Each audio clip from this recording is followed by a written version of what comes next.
역사가 이제 이루어져가는 또 다른 장을 여는 그런 일들인데, 오늘 하나님께서 그 역사의 주관자 되신 하나님께서 우리의 삶이 어떤 상황이 되더라도 항상 동행하시는 놀라운 은혜를 또 경험하는 귀한 하루 되기를 축복드립니다. 오늘 31장 말씀은 사울 왕국이 이제 몰락하는 장면, 그리고 전쟁에서 사울의 아들 요나단, 아비나답, 말기수와 이 세 아들이 죽고, 또 사울이 이 자결하는 장면, 그리고 이스라엘이 이제 패망해서 다 죽은 상황 가운데 이 시체가 훼손되어지고, 사울의 머리가 블레셋 사람들 사는 곳곳에 계속 돌아다니면서 그렇게 사울의 죽음을 알리고 이스라엘이 패망하여서 땅을 빼앗기고, 이런 장면들이 오늘 기록이 되어져 있습니다. 사울이 전쟁에서 항상 이렇게 패배한 건 아니에요. 사울의 그 사무엘상 보시게 되면 사울이 승리한 전쟁도 분명히 있습니다. 오늘 길르앗 야베스 사람들이 와가지고 이 지금 사울의 시체를 수습하는 것은 그 이전에 그 암몬 사람들과의 전쟁 가운데 사울이 왕으로 이 이스라엘 전체 백성들에게 왕으로 딱 자리매김할 때에 암몬의 나하스라는 이 왕이 이 침공을 왔을 때 사울이 가서 승리를 거둔다고요. 그러니까 길르앗 야베스 사람들은, 사울은 어찌 보면 자신들의 생명의 은인과도 같은 사람인데 지금 사울이 죽었지 않습니까? 그래서 요단강을 중심으로 오늘 이 전쟁 길보한 산은 요단 서편에 있고 길르앗 야베스는 요단 동편에 있어요. 그래서 이 거리가 대략 한 20km 정도 된다고 합니다. 그러면 이 소식을 듣고 여기 밤새 달려왔다라고 얘기하는데 와서 시체를 수습하는 장면이 나와요. 그래서 사울은 전쟁에서 항상 패한 것이 아니라 이기기도 하고 지기도 하는 장면들이 나오는데, 이 사울이 전쟁 가운데 항상 중심에 누가 있느냐? 하나님이 계세요.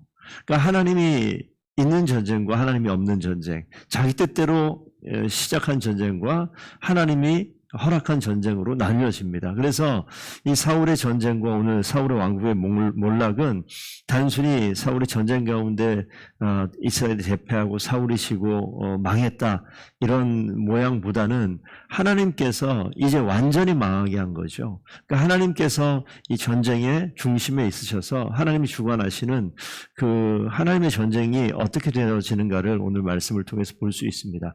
이 말씀을 보면 명확하게 하나님께서 버리신 거잖아요. 그리고 이 30장에 분명히 나오는 내용이고, 그러니까 불순종과 패역한 자리로 끝까지 가버리니까 하나님 중심에서 자기 중심으로 바뀌어버리니까 이런 결론이 내려집니다. 그러니까 이 사울의 역사가 이렇게 흘러가면 그 밑에 다윗이 같이 흘러가잖아요. 그러면 다윗이 어둠의 시대를 쭉 살고 있다가 사울의 죽음과 함께 뭐가 되냐면 이제 다윗의 시대가 열려지는 거예요.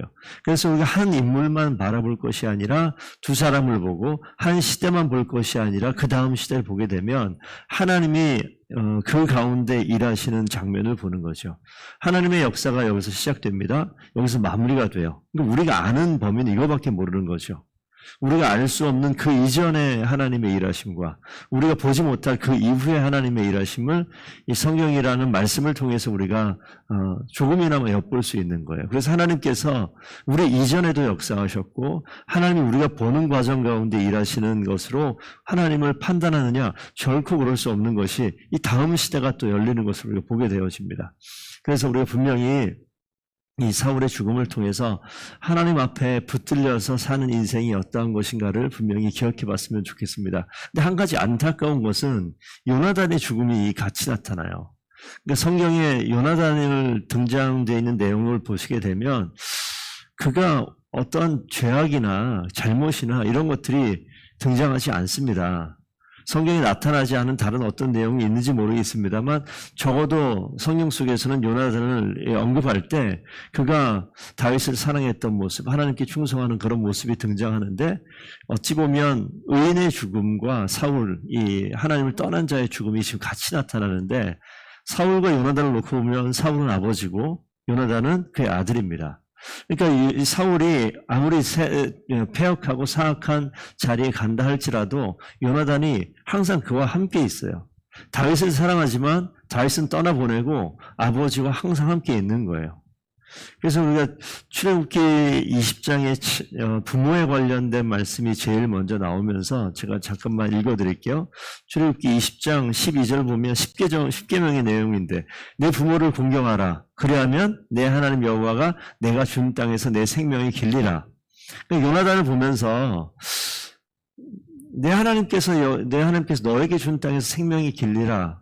왜 이렇게 빨리 죽었지? 이런 생각이 좀 들기도 해요. 그래서 이게 이 생명이라는 것이 우리가 생각하는 이 땅 가운데의 생명만 우리가 하나님께서 허락한 것일까? 삶과 죽음의 자리를 봤을 때 우리가 저 의인 아무 죄악 없는데 왜 이렇게 하나님께서 의인을 죽일까? 이런 생각도 할 수 있습니다. 그런데 우리가 그냥 평범한 사람의 죽음을 좀 생각해 봐도 우리가 때가 되어지면 우리가 인생이 8, 90 이렇게 이야기하게 되면 나이 들어서 하나님께서 불러가시면 그거에 대해서 왜 이렇게 빨리 데려가셨지 이렇게 말씀하시는 분은 없어요. 오래 사시다가 하나님께서 불러가셨구나라고 자연스럽게 받아들여요. 그러니까 우리 인생의 생각이 한계인 것 같아요. 그걸 빨리 데려갔다라고 생각하는데 40에 30에 데려가게 되면 그것은 어떤 죄 때문에 빨리 데려갔는가 문제가 있는가 아니요 죄가 없고 문제가 없어도 하나님께서 데려가시면 데려가시는 거예요. 그래서 오늘 이 의인의 죽음에 대해서 요나단의 죽음에 대해서 그가 만약에 사울과 함께 있지 않았으면 안 죽었을 겁니다. 그렇죠? 전쟁이 안 들어가 있었으니까. 근데 전쟁이 아버지 곁에서 함께 치열한 전쟁터 안에 있다 보니 전쟁 가운데 죽게 되었어요. 안타깝죠. 사울은 하나님을 떠나서 그 하나님께서 심판하셔서 죽었다 이렇게 생각할 수도 있습니다. 그런데 요나단은요. 그 설명이 그렇게 안 돼요. 그래서 우리가 한번 잠언 14장 말씀 한번 잠깐 찾아보겠습니다. 잠언 14장 32절.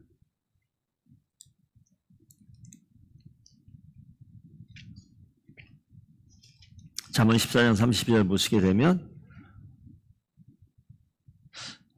악인은 그의 환난에 엎드려져도 함께 읽겠습니다. 악인은 그의 환난에 엎드려져도 의인은 그의 죽음에도 소망이 있느니라. 죽음에 웬 소망이 있다는 소리를 하고 있잖아요. 우리가 우리의 눈으로 보게 되면 죽음은 소망이 없는 거예요. 끝이에요. 그런데 성경 말씀에 악인은 그의 환난에 엎드려집니다. 이건 우리가 그냥 그렇구나라고 쉽게 받아들입니다. 의인은 그 죽음에도 소망이 있느니라. 지금 오늘 이 말씀을 통해서 우리가 볼 수 있는 것은 의인의 소망과 생명이 단순히 이 땅 가운데 그냥 국한되어 있지 않다라는 것을 볼 수 있는 거예요. 그러니까 악인이 이 땅 가운데 환난 가운데 넘어진다. 그럴 수 있겠죠. 하나님께 심판하셨다. 의인은 왜 넘어집니까? 죽음 가운데 소망이 있다고 그래요. 그러니까 요나단의 죽음 가운데 소망이 있다라고 얘기하면 이미 죽었는데 무슨 소망이 있습니까? 라고 이야기하는데 아니 그게 아니라 그러면 우리의 이 삶과 죽음의 이 모습을 봤을 때 이 세상 가운데 죽음은 끝이다. 그렇게 보면 아무 소망 없는 거예요. 그런데 이 세상 가운데 국한되어져 있지 않고 우리가 알지 못하는 그 세상에 대해서 우리가 한번 생각해 봐야 되는 거죠. 우리 천국을 이야기하는데 그냥 이 땅을 떠나서 다른 곳으로 이사 간다라고 표현도 합니다. 그런데 우리가 우리의 생명을 봤을 때 이 땅 가운데서만 사는 삶이 전부다라고 생각하게 되면 설명이 안 되는 부분들이 너무 많은 거예요. 성경에서. 요나단의 죽음도 그와 같습니다. 요나단이 하나님 말씀에 의지해서 율법에 의지해서 부모에게 순종하고 그 곁에서 최선을 다하고 충성을 다하다가 죽음을 맞이했습니다. 그런데 하나님께서 두 사람의 죽음이 한날에 벌어집니다. 그런데 한 사람은 악인의 죽음이고 한 사람은 의인의 죽음이에요. 그래서 이 땅 가운데 살아가는 우리의 생명이 이 땅에 있는 것이 아니라 이 땅에 국한된 것이 아니라 우리의 소망이 하나님께서 계획하신 그 세계까지 연결되어지는 것을 한번 좀 생각해 봤으면 좋겠습니다. 그래서 신약에 넘어가게 되면 내 부모에게 순종하라는 말들이 계속 등장을 하죠. 그래서 저는 이 요나단이 그러한 삶의 어떤 모범과도 같은 모습이라고 좀 생각을 할 수가 있고요. 또 한 가지 이제 뒤에 보시게 되면 사울이 이제 죽음 가운데 나타나는데 이제 자살하는 장면이 나와요. 그러니까 자살이 성경에 죄다라고 정확하게 자살은 죄니까 절대 범하지 마라 이렇게 써 있는 장면은 없어요. 그런데 분명히 자살을 이 성경에 있는 내용들을 이렇게 살펴보게 되면 자살은 분명히 죄겠구나라고 생각할 수 있게끔 되어져 있는 말씀들이 있습니다. 생명은 그래서 어떻게 봐야 되냐면 우리에게 어떤 하나님 우리를 부르셔서 사명을 맡기잖아요. 그래서 우리가 이 땅 가운데 살면서 하나님의 일을 감당하는 청지기다라는 이야기를 해요. 그러니까 생명 자체도 우리 하나님께서 우리에게 주신 청지기로서 우리에게 주신 거예요. 그러니까 생명은 우리가 지켜내야 됩니다. 하나님께서 이 땅 가운데 우리에게 그럼 성경 말씀을 로마서 말씀 잠깐만 찾아볼게요. 로마서 14장 8절 말씀.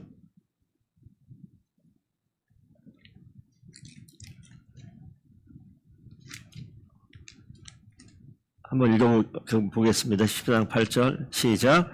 우리가 살아도 주를 위하여 살고 죽어도 주를 위하여 죽나니 그러므로 사나 죽으나 우리가 주의 것이로다. 여기 말씀 보시게 되면 우리가 살아도 죽어도 뭘 위해 사느냐?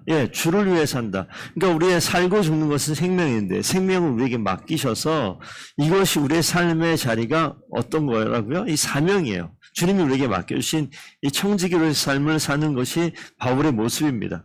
구약에 보시게 되면 생명의 원천이 주님께 있다. 이 시편 36편 말씀 한번 잠깐 좀 보겠습니다.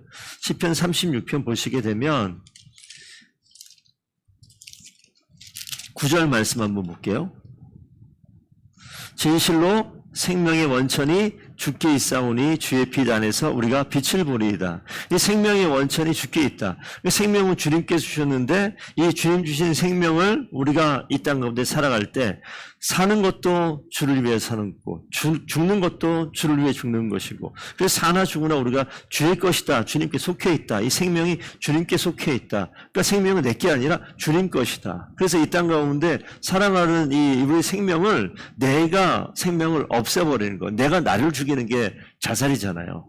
내가 나를 죽이는 거, 이 생명은 나의 것이 아닌데 내 것처럼 내가 나의 생명을 내가 어찌한다라고 이야기하는 것. 그래서 우리가 안락하게 이 생명을 내가 마음대로 안락사하는 거, 이 나에게 권한이 있는 것처럼 이야기하는 그런 사람들도 있지만 성경을 보게 되면 그렇게 이야기하지 않아요. 생명은 주님의 것이고 이 생명은 주님이 맡겨주신 것이고 생명의 소유권은 주님께 있기 때문에 이 생명을 내가 어찌한다라는 것은 주님의 것을 탈취하는 겁니다. 주님의 것을 내가 마음대로 하는 것이죠. 한 군데만 좀 더 볼게요. 사도행전 20장 24절 한번 보겠습니다. 성도님 잘 아시는 말씀일 텐데 20장 24절 보시게 되면 내가 달려갈 길과 주 예수께 받은 사명 곧 하나님의 은혜의 복음을 증언하는 일을 마치려 하면은 나의 생명조차 조금도 귀한 것으로 여기지 아니하노라. 여기 보시게 되면 이 사명을 어떻게 감당하느냐라고 이야기할 때 이 맡겨주신 사명과 생명을 같이 연결시키고 있어요. 그래서 하나님께서 주신 사명을 감당할 때 생명이 없으면 사명을 감당할 수 없어요. 이 생명도 누가 주십니까? 하나님이 주신 거예요. 그래서 오늘 다시 사무엘상으로 가면 하나님께서 사울을 왕으로 세운 것도 하나님 주신 사명이에요. 생명을 근간으로 한 사명입니다. 위태한 상황이 됐죠. 그래서 여기 물론 설명이 어떻게 나오냐면 내가 이 할례받지 않은 이방인들에게 내 생명을 맡길 수가 없으니 내가 어찌한다. 이것도 이제 말씀을 보시게 되면 이것도 교만이죠. 내가 죽든지 살든지 이 생명이 주님께 있는데 자기가 판단하는 거지. 사울의 모습 가운데 이런 모습이 참 많이 나타나요. 유능한 왕인 것 같아요. 육체적으로도 신체적으로 봐도 남들보다 머리 하나만큼 크다라고 이야기할 만큼 그리고 통치하는 내용을 보게 되면 전쟁 가운데도 보면 흠잡을 수 없는 그런 그 장점들이 참 많은 사람인데 너무 잘나서 그런가? 라는 생각도 들어요. 그래서 어떤 상황이 되어지면 끝까지 하나님 붙들다가 진짜 마지막에 탁탁 이렇게 변하는 그 모습이 너무 좀 안타까운데 오늘 죽음의 자리에서도 마찬가지입니다. 이 말이 지금 보니까 막 장렬하게 전사하는 그런 모습이잖아요. 보면 막 싸우다가 전쟁 끝에서 막 대패하고 막 쫓겨가다가 날라온 화살에 중상을 입어가지고 막 이순신 장군 비슷하지 않아요? 나의 죽음을 알리지 말라. 이런 모습 비슷하잖아요. 그래서 너의 칼로 지금 나를 죽이라고. 그거 못하고 벌벌 떨고 있으니까 자기 칼을 가지고 이게 쉬운 일은 아니잖아요. 또 칼을 놓고 거기에 심장쯤 놓고 이렇게 확 엎드려서 죽었다는 거 아닙니까? 그런 장면이 나오면서 그랬는데 이 안타까운 부분이라는 거죠. 그래서 이 뒤에 이제 길라디 야베스 사람들이 와서 머리를 베고 그 뒤에 보면 전쟁이 끝난 다음에 블레셋 사람들이 와서 이 전리품을 수거해 가는 거죠. 다 옷을 벗기고 챙길 만한 건 챙기고 이런 장면들 보다 보니 아들 셋 죽어 있고 사울도 죽어 있는 장면을 봅니다. 그래서 9절에 머리를 베고 그의 갑옷을 벗겨서 자기들의 신당과 백성에게 알리기 위하여 그것들을 블레셋 땅에 보냈다. 그러니까 시체는 버려져 있고 머리는 잘라져 있고, 그죠? 그런 장면입니다. 그래서 그 몸에 시신이 훼손되어져 있는 장면이 등장을 하고, 그 이후에 길라디 야베스 사람들이 와서 시체를 수습하면서 그 내용들이 나옵니다. 사무엘상 31장 12절 말씀 보시게 되면, 밤새도록 달려가서 사울의 시체와 아들들의 시체를 벳산 성벽에서 내려가지고, 여기 보면 시체를 성벽에 이렇게 못 박아 놨다라고 지금 나와 있어요. 보면 아들들도 같이 못 박아 놓은 것으로 뒤에 보면 이해할 수 있습니다. 그걸 끄집어 내려서 거기서 보면 돌아가서 불살랐다라고 내용이 나오고, 역대상 보시기 여기 병행 구절로 역대상에 보면 불살랐다는 얘기는 안 나와요. 근데 여기는 불로 태웠다는 얘기가 나옵니다. 그래서 이걸 어떻게 봐야 되는가? 이스라엘 사람들은 이렇게 불로 태우는 일을 하지 않거든요, 원래. 그런데 여긴 지금 불로 태운 내용이 나와서 이게 두 가지 정도 시체가 너무 많이 훼손돼서 그게 끔찍해서 불로 태워가지고 뼈만 수습을 했다라고 이야기할 수 있는데, 사실 불로 태우는 것은 모압이나 암몬 지방에 있었던 길랏 야베스가 암몬의 영향을 받잖아요. 그래서 시체들을 이렇게 화장하는, 태워서 그 금옷 신, 이게 사람을 불태우는 그러한 모습들이 있지 않습니까? 그래서 그런 문화가 그 가운데 있었을 것이다라고 얘기도 합니다. 그래서 역대상은 사실 이 이스라엘을 이러면 높이는 모양이 많이 나오잖아요. 다윗을 높이는 그런 모양이 많이 나오고, 그러다 보니까 다윗 왕국의 어떤 단점들을 다 빼버리는 내용들이 역대상에 다 나와요. 나중에 새로운 다음 세대에게 하나님의 일하심을 가르쳐주기 위해서 좀, 그러니까 다윗이 밧세바와 가늠한 사건 이런 거 다 빼요. 그냥 근데 그런 것들 다 드러나 있는 부분이 사무엘상인데, 아마 이대로 불살랐던 게 맞는 것 같다라는 생각은 듭니다. 그래서 그냥 시체를 다 수습하고 이 뼈만 가지고 이 야베스의 에셀나무 아래에 장사했다는 내용이 나오죠. 어찌됐든 간에 이런 식으로 사울의 죽음이 마무리가 됩니다. 짧게 얘기해요. 이스라엘 패망했다라는 이야기, 이스라엘 졌다라는 이야기 딱 한 줄 나오고, 그 뒤에 사울에 대한 내용이 자세하게 나와요. 사울이 마지막에 끝까지 그냥 막 목이 잘리고 옷은 벗겨지고 막 벳산 성벽에 그냥 못 박혀서 그냥 그런 잔인한 모습들, 사울이 어떻게 그냥 바닥같이 죽음의 모습이 너무나 처절한 모습을 아주 자세하게 설명을 다 해놓습니다. 하나님께서 하나님 다음에 이 사울의 이 마지막에 대패하고 아들들은 전사하고 자신은 이제 자결하고 이렇게 몰락하는 모습을 그냥 쫙 그려놓죠. 그러니까 하나님의 은혜 가운데 붙들렸으면 이런 일은 없었을 텐데라는 좀 안타까운 모습이 사실 이 말씀 가운데 나타납니다. 멋지게 시작했잖아요. 근데 마지막이 너무 처절하게 끝이 납니다.